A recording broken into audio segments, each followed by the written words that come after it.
Good afternoon, guys, and welcome to the podcast.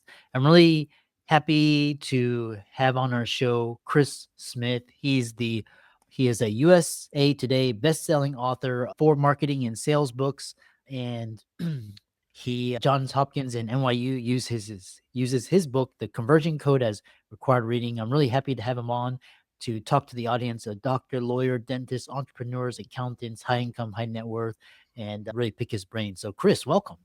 Thanks for having me. Yeah, you are an expert on the highest selling book on lead conversion. What got you into this, and how is it that you're the leader in lead conversion? Yeah, I think I worked from the bottom up. Like if you think about a funnel, on the bottom is the sale. And so I started my career in phone sales, telemarketing, and I was in a boiler room dialing for dollars before there were internet leads. And the guy I worked for was a billionaire. His name was Lou Pearlman, and he's in Orlando here where I'm from. And he is the guy that discovered the Backstreet Boys and NSYNC, as well as Britney Spears. So he had a company called Fashion Rock where people from all over the country would come to Orlando to try to get discovered. This is before American Idol, before America's Got Talent. There really was no way unless you moved to LA or moved to Nashville or something like that. And the sales coaches at this company were amazing. They were able to help teach me the science of sales and how to have a conversation that leads to a conversion. And I worked for another billionaire after that, very similar, guy named Dan Gilbert that owns the Cleveland Cavs. He has a company called Rocket Mortgage, which most people have heard of. It was called Quicken Loans when I was there. And so I've just always been really observant and interested and loved all the jobs I've had. And I just sort of took mental notes. And then social media came about. And that's when I really started getting into the marketing side, because I would basically share the stuff that I learned and knew with my email list, with my Facebook page, with my Twitter followers.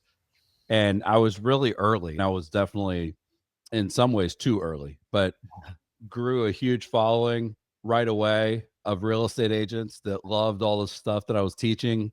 And from there started a company and made the ink list and wrote all these books. And yeah, I think I've put more time into dialing for dollars at the bottom of the funnel and then creating followers and creating content marketing at the top of the funnel than anyone else. And my book is published through Wiley. It's a huge book publisher. It's sold hundreds of thousands of copies, been translated in 7 languages around the world. It's on Audible bookstores.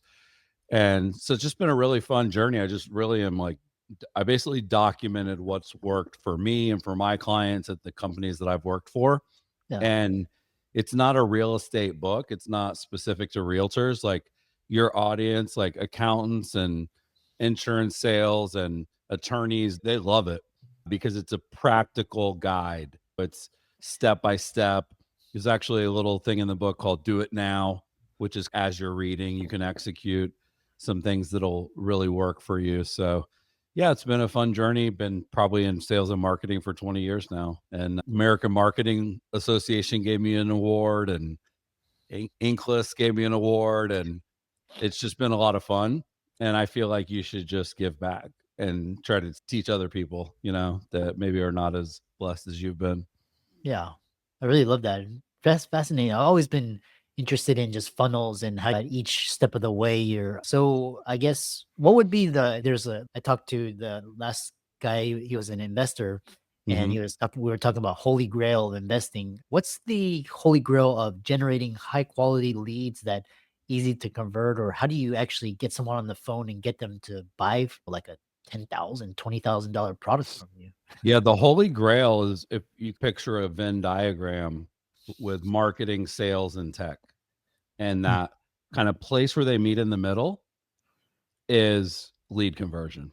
So it's really being obsessed and focused on all 3 buckets. And what I found is that some people like yourself are 100% conversion rate when they're in front of somebody, but they don't know how to do the marketing to get the person in the door.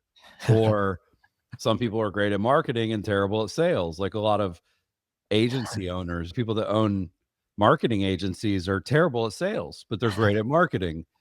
And then, of course, there's the tech challenge, whether it's CRM or landing pages, email tools, website tools, AI now.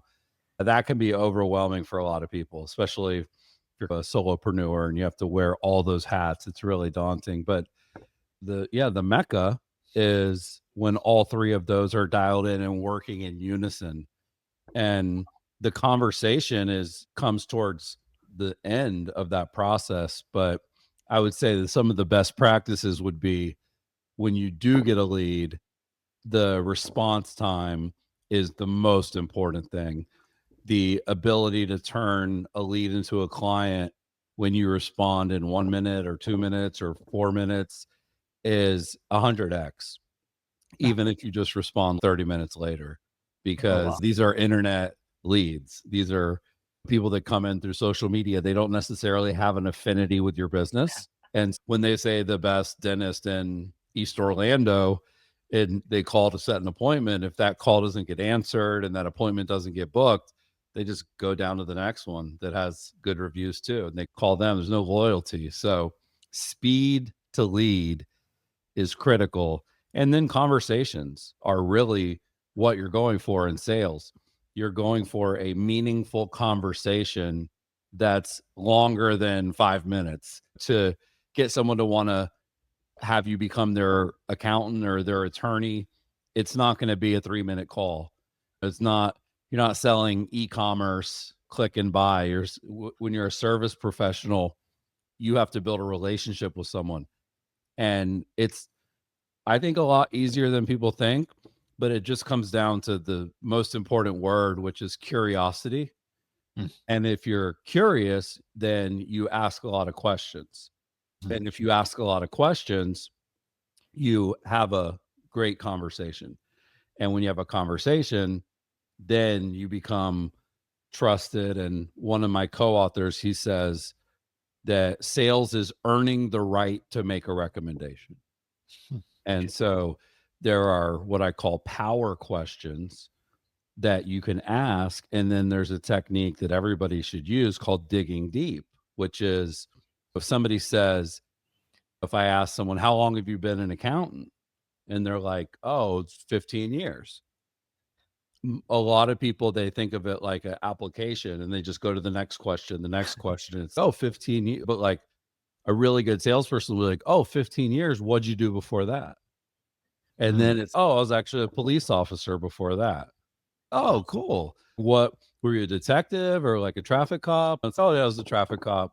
Oh man, I bet you saw some wrecks. Like that's how you build rapport with someone, is you just actually care. And I think that genuine curiosity is a big part of it.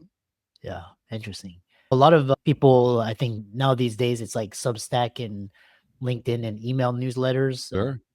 How do you incorporate this vehicle in getting high quality leads that are easy to convert? Yeah. The saying that's become really famous is the fortune is in the follow-up.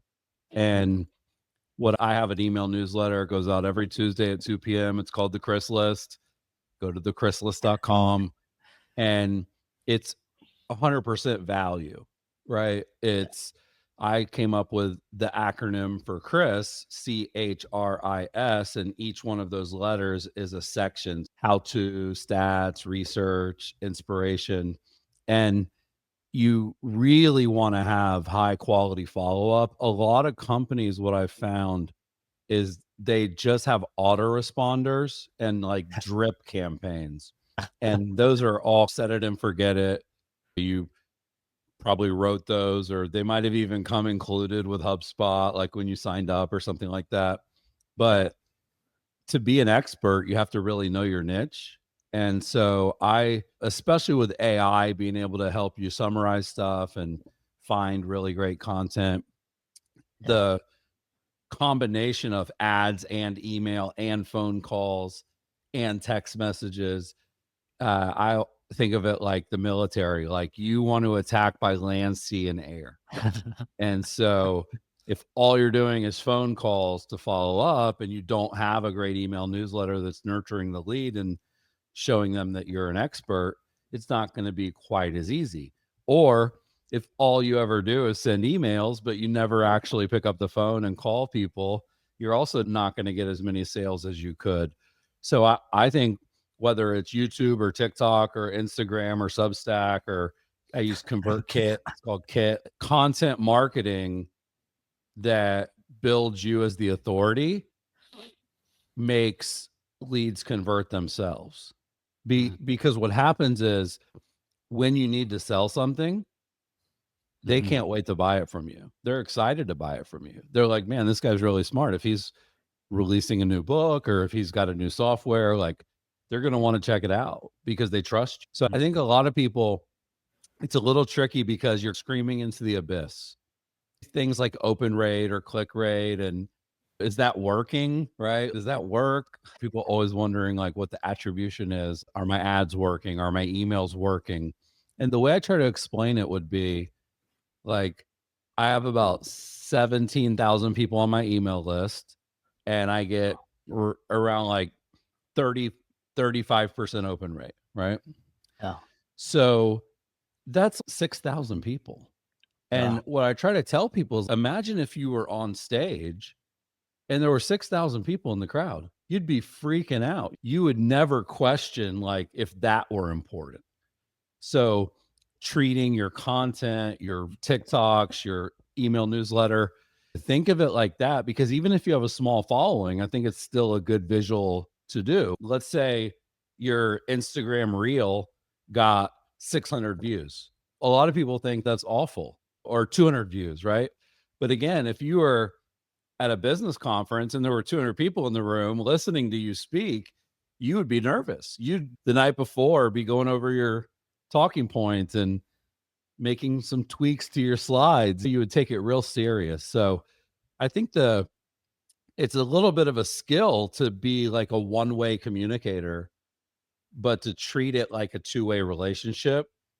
But you have to really truly like love like gratitude, but without getting it the way that maybe you're used to. Like I think of every view, every like, every comment, every open as a signal that people appreciate the work I'm putting in, whereas they might not directly tell you, and you may not know for sure. But when you do enough sales calls, back to the reason these things are so important together, when I get on a sales call and it's, oh my God, I can't believe I'm talking to you. Like, I read your book, the conversion code, it's on my bookshelf. Like, I used to listen to your podcast, The Water Cooler. Like, you guys were amazing. Like, I love the Chris list. You know, I get your email. You're the only email newsletter I open every time.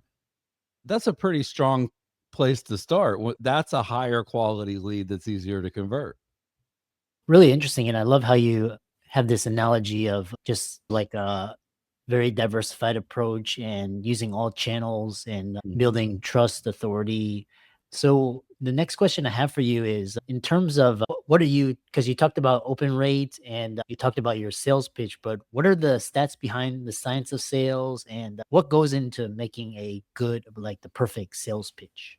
Yeah, I mentioned earlier making sure you're contacting people super quickly, and then making sure you're extending the conversation as long as it can go. So one of the stats that's really fascinating is top salespeople, the best salespeople in the world, when they're closing and asking for the business is around 43 minutes into a call.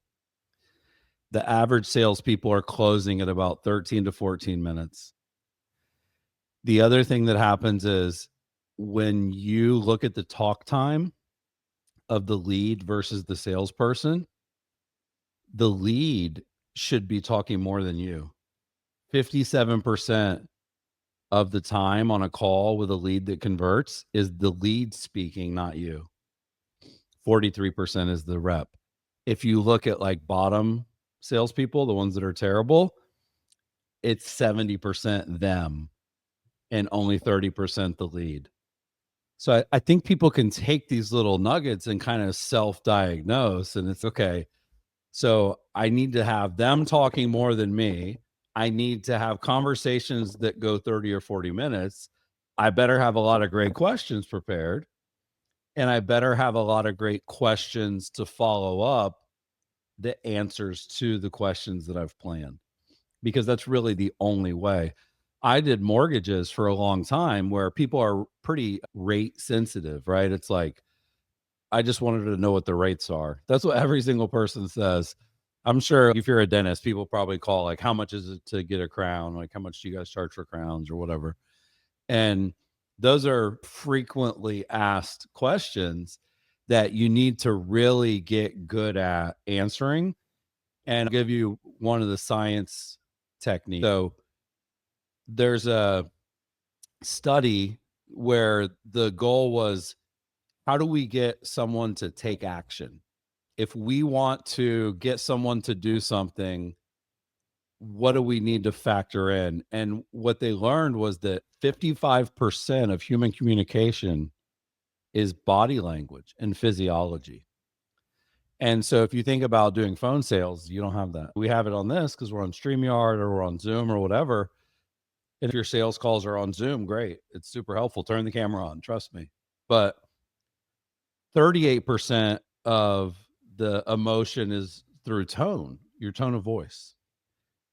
And only 7% is the words that you say. So for a lot of people listening, I wouldn't even get so obsessed with practicing a script, because a script, if you're trying to memorize it and trying to read it, it's going to kill your tone. So that's why I just get so bullish on come up with 10 amazing questions and then ask a follow-up to every answer that they give you, because that's going to be much more genuine. And it can be on a sheet of paper. I have a script, like it's free on my website, theconversioncode.com. It's called the $1 billion sales script. It's the script that we used at all these companies, but it's like almost empty because it's all fill in the blank. It's not like a big chunk of paragraph that someone would memorize. So that comes into mind. But the one of the techniques that's really powerful and super helpful is called ARPing, okay, which is ARP. Almost sounds like a seal. ARP, ARP. And ARP stands for acknowledge, respond, pivot. So you're going to get those brick wall statements on a lot of the calls that you make, which would be the equivalent of what's the interest rate? And if they said, what's the interest rate? And I said, oh, it's 6.5%. And then they already saw that it was 6.4% somewhere else. Like, it's going to just be a quick call. So when you get those difficult kind of questions up front, because remember, I'm trying to have a long conversation and they're trying to cut to the chase. So that you acknowledge what they said. This is critical because you don't have the physiology. They don't see that you're nodding along. So you would literally just repeat back what they said. Oh, you want to know what the interest rates are? Great question. And then you respond, but you don't respond with the answer. You would say, our interest rates are based on the bond market, just like every other bank's interest rates. They're all about the same. That's the response. And then you would pivot and say, what's your current interest rate? So it's acknowledge what they say, respond to what they say, pivot. So if someone said, I need a crown, how much do you charge for crowns? Oh, how much do we charge for crowns? Great question. Be happy to answer that for you. We charge in the ballpark of what everybody else charges. Which tooth is it that you need a crown for? See how you're like pivoting away. So that's a technique that helps really early in a call, but it also helps really late in a call, because there's another technique called ARC, ARC, which is the same thing. You acknowledge the objection, says, I think I'm going to have to call somebody else. You guys are a little too expensive. So you acknowledge, oh, you think we're too expensive?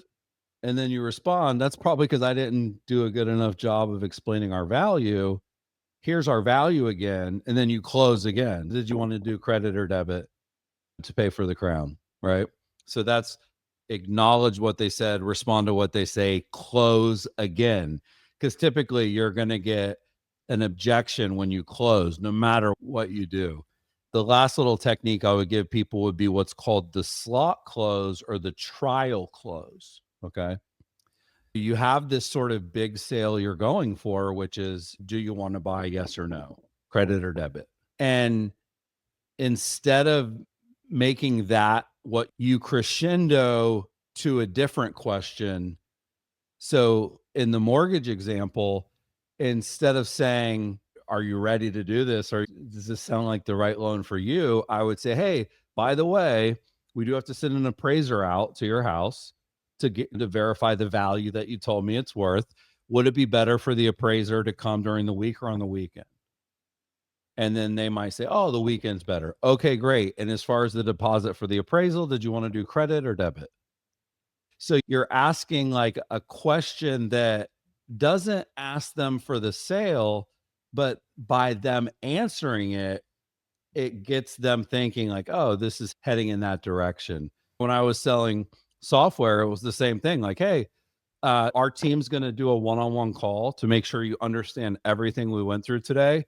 They have Tuesdays and Thursdays that they do those calls. Does either of those, Tuesday or Thursday, work better? Oh, typically for us, Thursday. Okay, cool. And did you want to do a business or a personal credit card for the first payment? And those little things just make it a little easier for both parties. Really fascinating. And I encourage the audience and listeners to check out Chris's books and his website. And if people wanted to get better at closing and learn from you, how can they reach you, contact you, connect with you, and work with you? Sure. Yeah, the conversion code, if you go to Amazon and search the conversion code or go to theconversioncode.com.